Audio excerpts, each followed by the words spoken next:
टोड़े छॾियो मथां वरी हे लॉकडाउन घर में कुझु ई कोन्हे वञे त वञे काॾे यार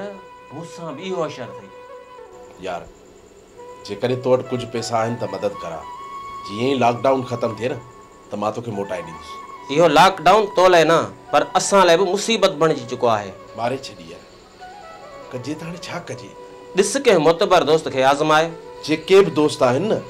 सभिनी खे आज़माए वेठो आहे सभिनी जो जवाबु तो वारो यार को बेड़ो दोस्त कोन थो सुझाई मारे छॾी यार हिकिड़े ॿिए दोस्त खे फ़ोन कई आहे दुआ कर मन अची वञे उतां कमु थी वञे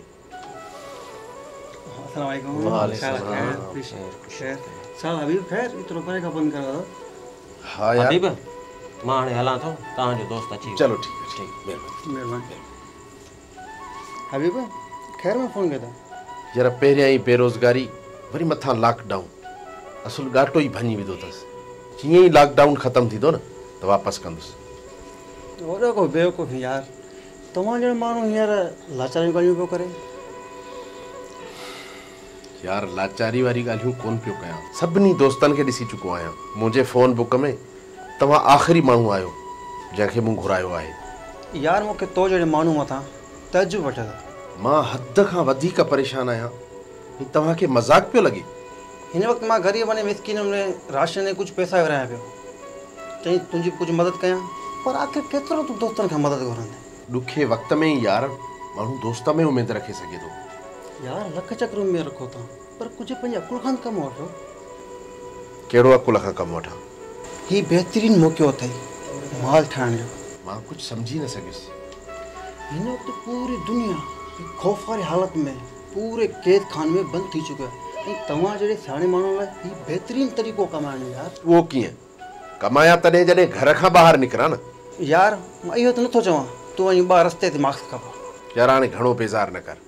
जेकॾहिं पैसा न आहिनि ॾियणा त उहा ॻाल्हि कर मां कुझु पैसा ॾियां थो पर हुन मां तोखे फ़ाइदो न थींदो मां हिकु सलाह थो ॾियां हुन ते अमल कर हर ॾुखे वक़्त में फ़ाइदो वठी सघंदे पर कंहिंजे अॻियां हथु टंगण जी ज़रूरत न पवंदी साफ़ ॿुधा त मां छा कयां यार उहो कर हबीब जेको 2009 वारी बोर्ड में मां कयो हिन वक़्तु तूं बि उहो ई कर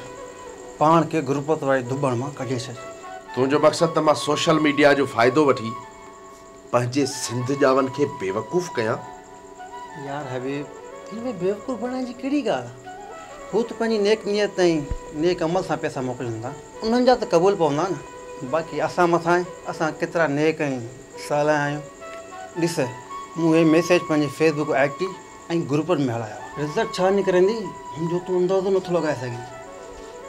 बसि मैसेज में थोरो पावर हुअणु खपे मूंखे ॾे ख़ुदा ऐं उन जे रसूल जे सदके मुंहिंजी मदद कयो जीअं मां ग़रीब ऐं मिसकीन माण्हुनि जी मदद करे सघां बेवाह औरतुनि जी मदद करे सघां ऐं उन्हनि जे घरनि में राशन पहुचाए सघां हज़ारे हज निमाज़ ऐं रोज़नि खां हीउ अमल करोड़ दफ़ा अफ़ज़ल आहे ख़ुदा ऐं रसूल खे मञो जंहिंखां जेतिरी मदद थी सघे मदद कयो जेको मुस्लमान ऐं मोमिन हूंदो उहो ही मैसेज पढ़ी ज़रूरु मदद कंदो बाक़ी जेको इंसान न जानवर हूंदो उन खे मुंहिंजो ही अमल ॾुखियो लॻंदो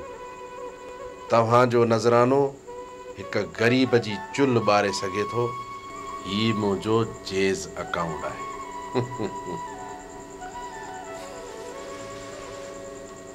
वॾो कमीणो इंसान ई